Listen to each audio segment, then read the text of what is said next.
For most of our millionaires, a luxurious home from home on the waves is what they seek. But one mega yacht owner goes for something much more basic. He's turned on by raw power.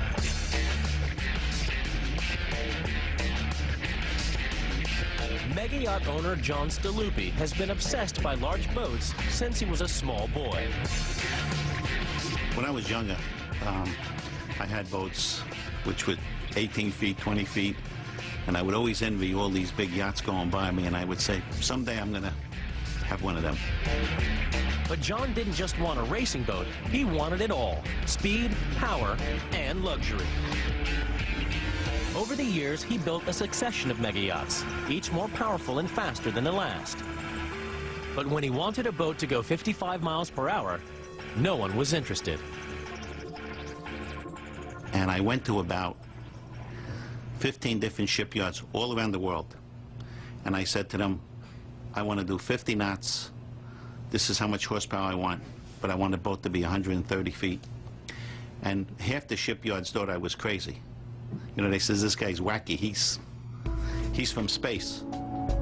They says, impossible, but you can't do what you want. John was not to be put off from his quest to create the fastest mega yacht ever. He set up his own company called Millennium Super Yachts, and he built his latest boat, The World Is Not Enough. It's 140 feet long and 28 feet wide, with a top speed of 75 miles per hour. For a boat this size, that's fast. In fact, it's one of the fastest mega yachts in the world. But though it's built for speed, it's designed for luxury. This is the master stateroom. The room is huge in here. You got full-size, king-size bed, flat-screen TV. It's the real spacious, unusual master that someone would not expect.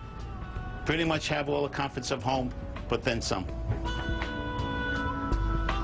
This is the master head, which we would call master bathroom. This has a his bathroom and also a hus bathroom. This master shower is just unbelievable. You could literally put 5 people in here. I don't know how many guys' wives would like that, but it would be nice. The key to the boat's speed is to keep everything light. This is what the whole boat is made out of.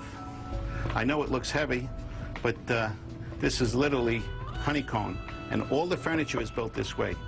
This is what sets this type of a yacht apart from a standard yacht. Even the stone flooring is made from special honeycomb material to keep the weight down.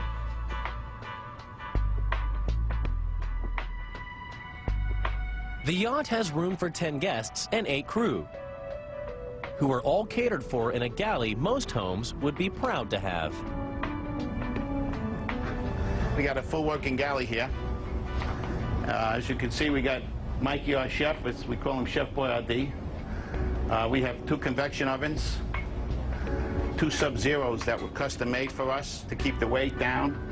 This is called a country kitchen, which we still have a formal dining room in this boat, but the country kitchen offers 2 places to eat. If you don't want to sit in the dining room and be real formal, we can sit in here. The yacht is controlled from a state-of-the-art bridge. And this is our pilot house, which we call command center, where really everything happens here. This little control here, believe it or not, controls everything. This could steer the boat forward, backwards, bow thruster on this thing. This is our turbine controls, and this is our diesel controls. But if you look at this pilot house, it's kind of unique compared to pilot houses. Everybody could be here, the focal point on the speed, and sit down and enjoy themselves and have a cocktail. Upstairs is the Sky Lounge and bar. Most Sky Lounges don't have the view that this has. This Sky Lounge happens to offer tremendous amount of view. And, oh, we got Frank Mulder, who is the engineer here, who did the engineering design, and Evan Martian, who did the interior.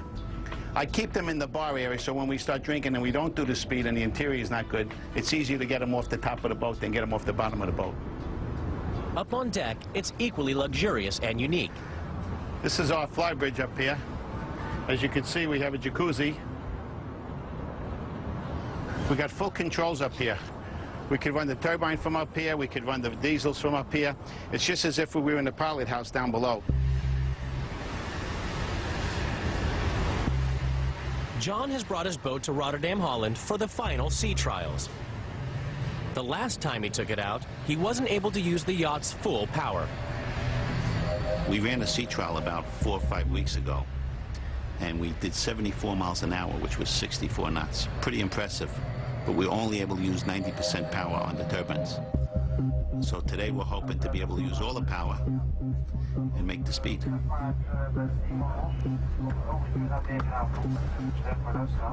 The World Is Not Enough has 2 diesel engines and 2 turbine engines producing 20,000 horsepower. That's a lot of muscle, and to drive these engines takes a lot of fuel. You probably wouldn't want to come here and pay for the fuel when we're going fast, because you'll melt your credit card. With all that power below decks, it's not surprising that passengers can get a little apprehensive. People, when you first tell them how fast you're gonna go, they're like, where should I sit? What should I do? What should I hold on to? I mean, on a nice day, you'll be able to go out there, be able to walk around, talk like we're talking, have a drink, do 50 knots. You won't even know it. Let's go, let's go. Come on, baby.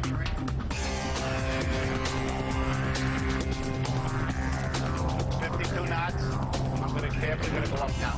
Once out on the water, the team puts The World Is Not Enough through its paces.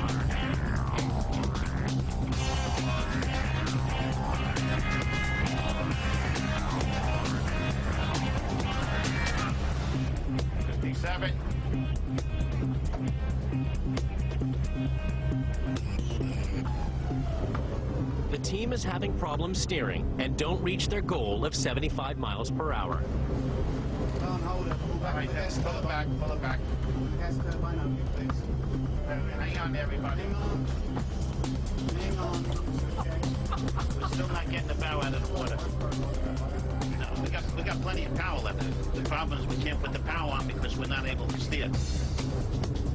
However, when it comes to speed, even performing below par, The World Is Not Enough is a cut above the rest. I was quite happy with the ride and the performance, even though I was a little disappointed that we didn't make the full speed, but we still did over 61 knots, and that's pretty good for a 140-foot boat, still having a lot of power left. The World Is Not Enough has cost in excess of $30 million. It's the latest in a long line of extraordinary vessels that have become more sophisticated, more lavish, and more powerful. I think the envelope will continue to be pushed all the time of a little bit bigger, a little bit better, a little bit faster, and that population of owners and vessels continues to grow. So it is an industry here to stay.